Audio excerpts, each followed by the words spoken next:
अच्छा था, शाह आसम का बेटा था, सैफ उसका नाम था। उसने जी ख्वाब देखा, ख्वाब दे विच इस झील को भी देखा और मिस्र से यहाँ तक रास्ता भी देख लिया और परी बद्र जमाल को भी देख लिया।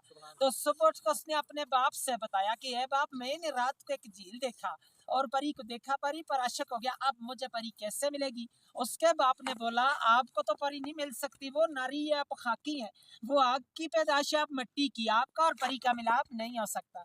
लेकिन वो बाप की नाफरमानी से कई साल जमाने घूमता फिरता आखिर नारायण में पहुंचा तो 12 साल रास्ते पे लगे थे।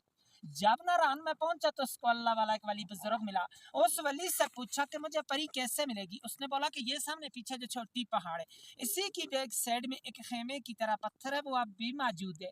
उस पत्थर के साथ जाओ और 40 दिन का चिल्ला करो, अल्लाह की इबादत करो, तब परी का पता चलेगा। उसने जाकर इस पहाड़ के ऊपर 40 दिन का चिल्ला किया। 40वें दिन के बाद 2 जिन्नात उसके कब्जे में आ गए। उन जिन्नातों ने सुलेमानी टोपी पहनाई तो झील के किनारे पर ले आए। वो किसी को नजर नहीं आता, उसको सब कुछ नजर आता है, क्योंकि उसने सुलेमानी टोपी पहनी है। तो साथ उसकी सहेली थी, 8वीं वही मलका बदर जमाल परी जो ख्वाब में मिली थी, यहाँ पे नहाने के लिए आई कोएकाफ से। कोएकाफ जो है रूस के पास है, चेचनिया की तरफ है, रशिया में। आकर सबने अपना अपना लिबास उतारा तो यहाँ पे नहाना शुरू कर दिया। बदर जमाल का लिबास जो था वो जिन्होंने उठा के शहजादे को दे दिया, शहजादे ने अपने कब्जे में कर लिया। दूसरी सहेली लिबास पहन कर चला गई तो बदर जमाल या किसी चीज ने खा ली, बाहर की बात नहीं बताई कि शहजादा ले गया।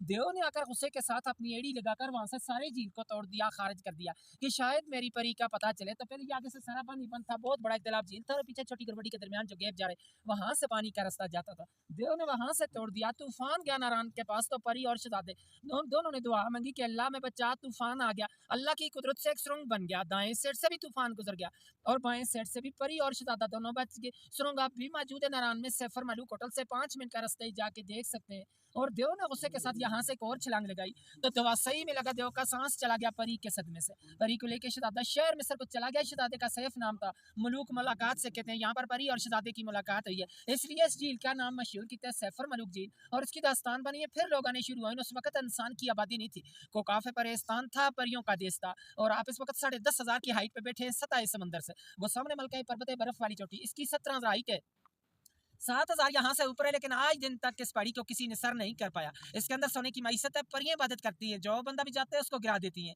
98 का वाकया, राशिद भट्ट लाहौर का एक बंदा था, वो कहता था कि मैंने इस पहाड़ को सर करना है। लोगों ने उसको मना भी किया था, लेकिन वो चला गया। जाते हुए रास्ते में गिर के मर गया था। 13 दिन बाद उसकी डेड बॉडी मिली है। मकामी लोगों को उन्होंने उठा के नीचे भेजा है। चांदनी रात होती है, चांद खच्चरों पे आगे 10 किलो कलवा बन के इसके दरमियान में कश्ती के थ्रू डालते रहे।